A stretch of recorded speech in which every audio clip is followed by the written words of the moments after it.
दुनिया की तमाम छोटी और बड़ी खबरों के लिए हमारे चैनल को सब्सक्राइब करना न भूलें और बेल का बटन जरूर दबाएं। किसी पॉलिटिकल पार्टी देश की जो हालात है ये हालात को सीरियसली नहीं ले रहे। असली पॉइंट वही है, इसलिए बाकी सारे उसका है।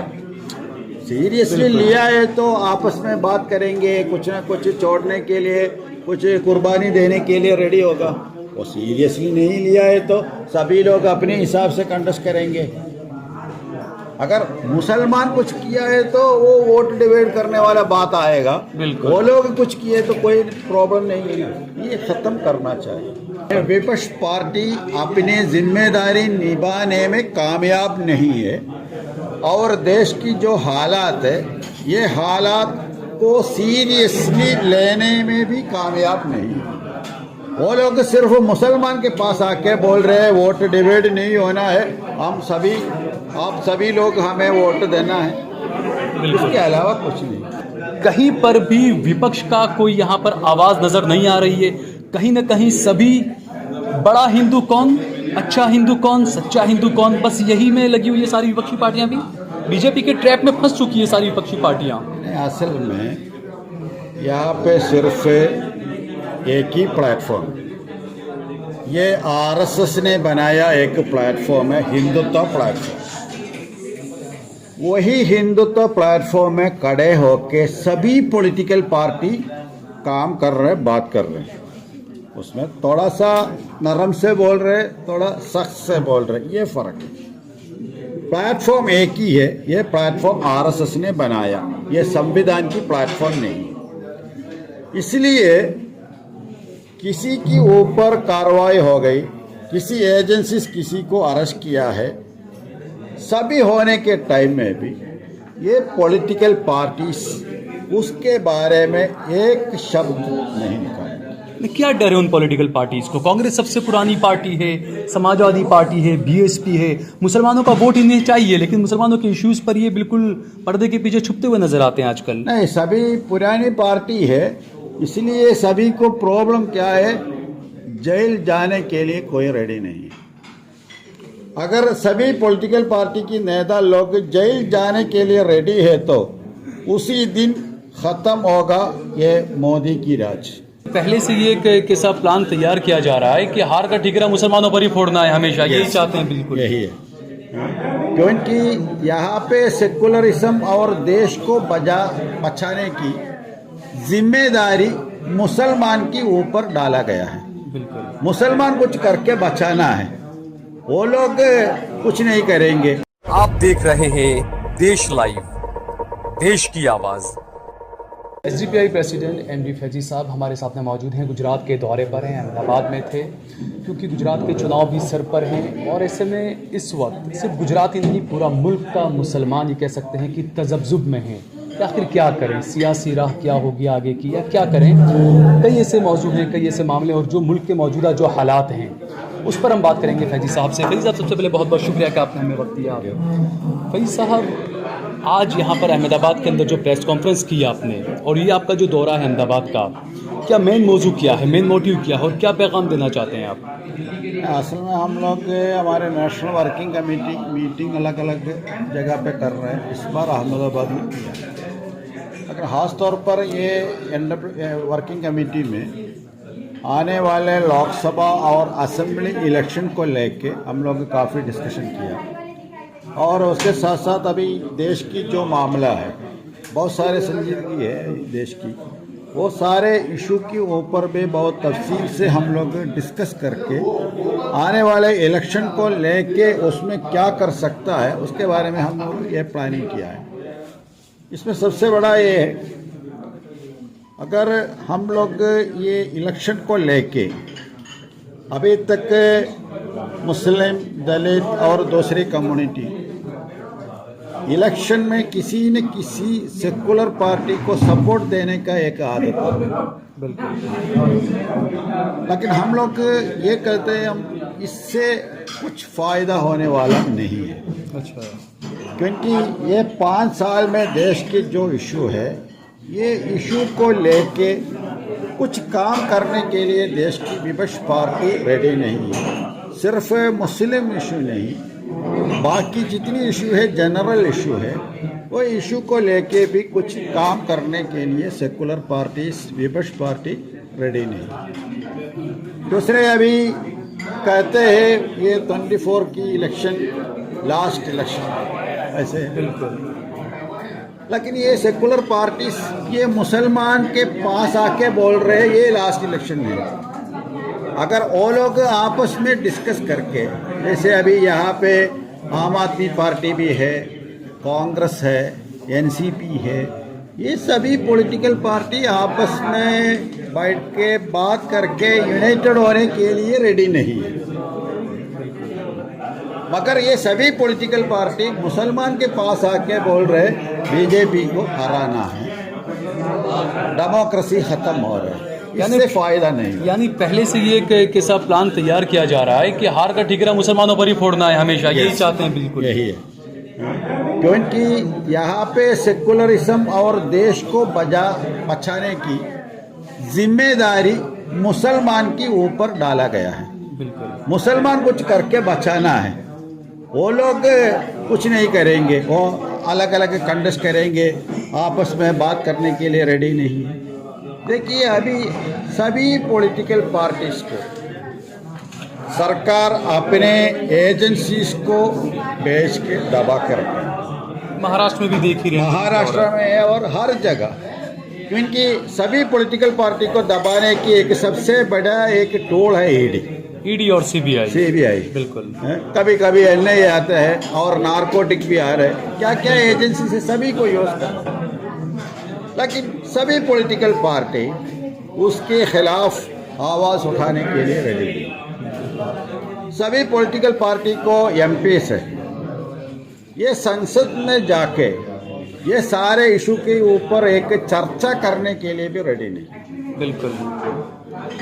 अभी राहुल गांधी को बुलाया, कांग्रेस ने कुछ हंगामा किया। बिल्कुल। दूसरे पॉलिटिकल पार्टी के खिलाफ आने के टाइम में कोई नहीं है। यानी अपोजिशन में भी, विपक्ष में भी एक यूनिटी की जरूरत है, वो नजर नहीं आ रही है कहीं। ये विपक्ष पार्टी अपनी जिम्मेदारी निभाने में कामयाब नहीं है और देश की जो हालात है, ये हालात को सीरियसली लेने में भी कामयाब नहीं है।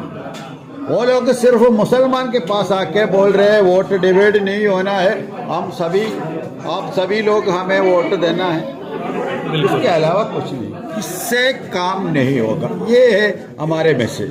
अच्छा, तो उसके लिए आपको क्या लगता है क्या करना चाहिए? जैसे आपने कहा कि मुसलमानों को आकर हर पार्टी का नेता कहता है कि आप हमें वोट दें, अगला लास्ट इलेक्शन होगा, ये हो जाएगा, वो हो जाएगा, बीजेपी जीत जाएगी। लेकिन इसके अलावा जैसे आपने कहा कांग्रेस है, आम आदमी पार्टी है, ये तमाम चीज़ें।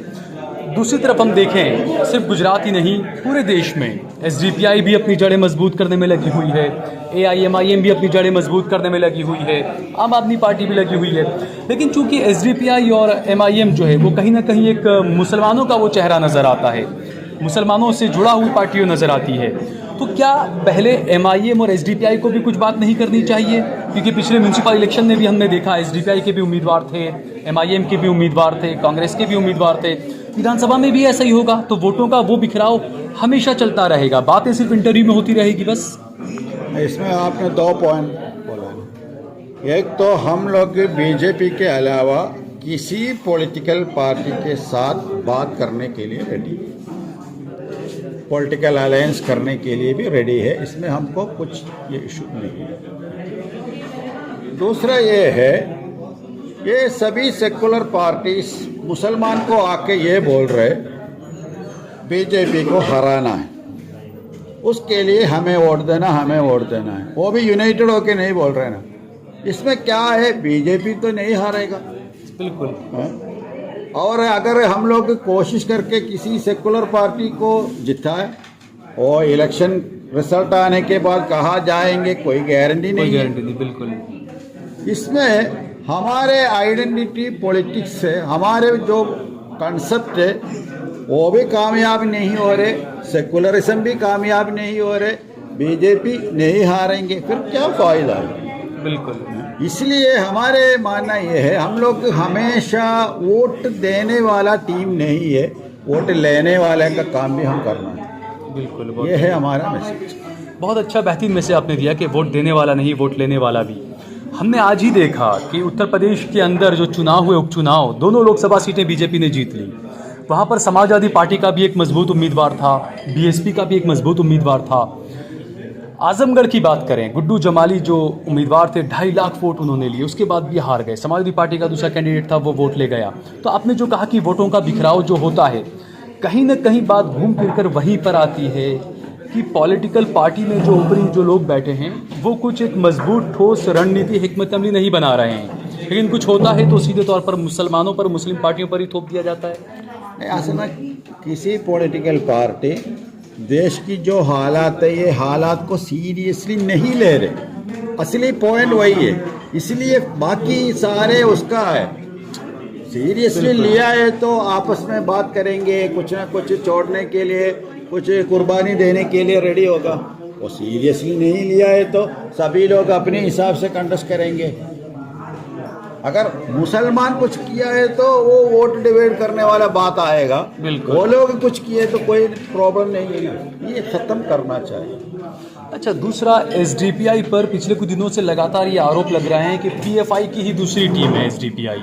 काफ़ी सोशल मीडिया पर इसका काफ़ी प्रचार किया जा रहा है, उस पर क्या कहेंगे आप? नहीं, हम लोग पीएफआई की दूसरी एक टीम नहीं है। एसडीपीआई एक पॉलिटिकल पार्टी है।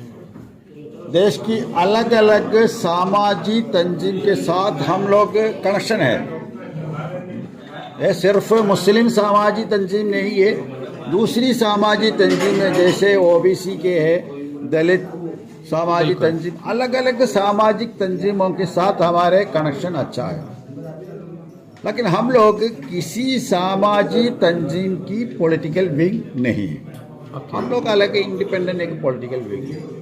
अच्छा, दूसरा, क्योंकि जिस तरीके से देखा सुप्रीम कोर्ट में ज़किया जाफरी की जो अर्जी खारिज हो गई और उसके बाद सडनली सारी जो एजेंसियां थी वो फ़ौरन हरकत में आ गई, फ़ौरन एफआईआर भी दर्ज हो गई, तीस्ता से तलवार की गिरफ्तारी हो गई, संजीव भट्ट को भी जो है वो अब उनकी भी कस्टडी लेने की कोशिश की जा रही है। कहीं पर भी विपक्ष का कोई यहाँ पर आवाज़ नज़र नहीं आ रही है। कहीं ना कहीं सभी बड़ा हिंदू कौन, अच्छा हिंदू कौन, सच्चा हिंदू कौन, बस यही में लगी हुई है सारी विपक्षी पार्टियां भी। बीजेपी के ट्रैप में फंस चुकी है सारी विपक्षी पार्टियां।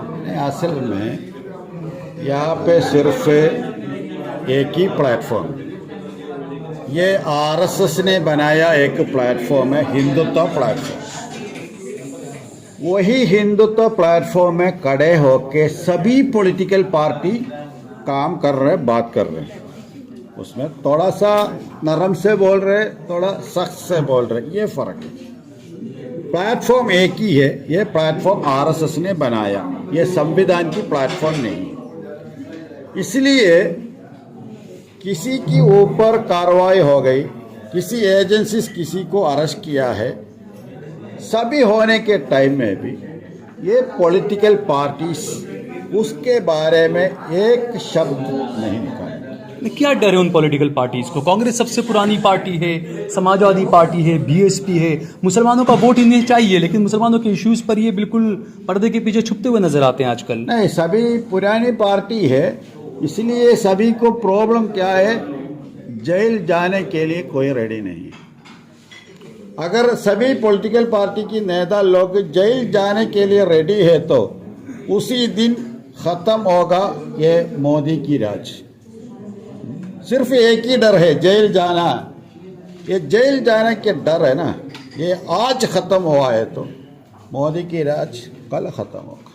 यानी इसका मतलब दोबारा जेल भरो आंदोलन होना चाहिए, ऐसा लगता है संविधान को बचाने के लिए, संविधान को बचाने के लिए बहुत सारे आंदोलन की जरूरत है, लेकिन ये देश की बड़े बड़े पॉलिटिकल पार्टी से नहीं होगा।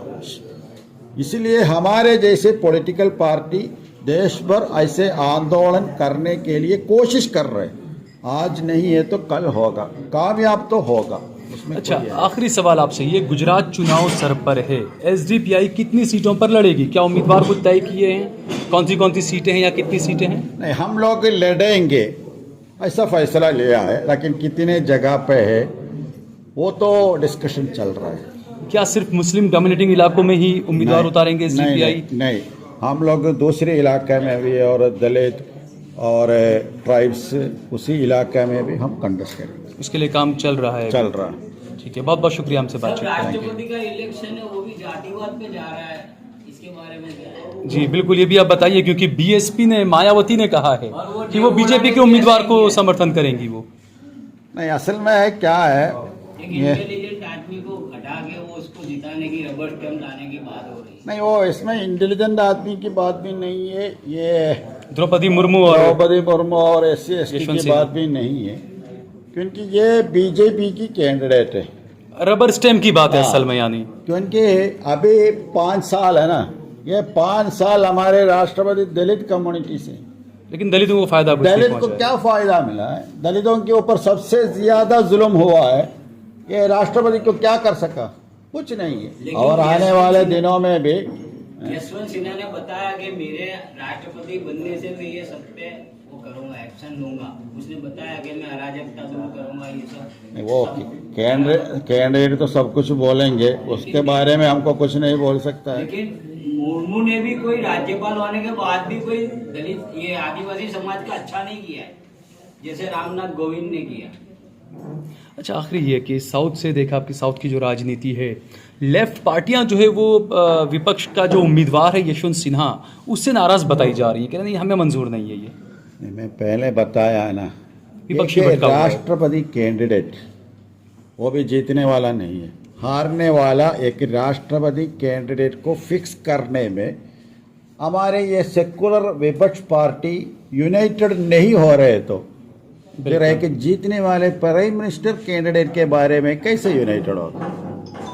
ये इसलिए मैंने कहा ये सभी पॉलिटिकल पार्टी, उसमें लेफ्ट पार्टी भी नहीं छोड़ सकता है, सभी पॉलिटिकल पार्टी देश की जो हालात है, ये हालात को सीरियसली नहीं ले रहे।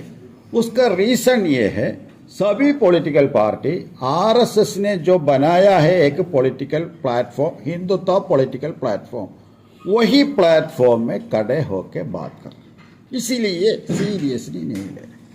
ये लोग सिर्फ एक ही सवाल है, असली हिंदू कौन है, नकली हिंदू कौन है, यह है सवाल। ये सवाल में ये लोग आपस में बिग बॉस खेल रहे हैं, और उसमें देश का कबाड़ा हो रहा है। क्या क्वेश्चन है? ठीक है, बहुत बहुत शुक्रिया हमसे बातचीत करने के लिए। आप देख रहे हैं देश लाइव, देश की आवाज।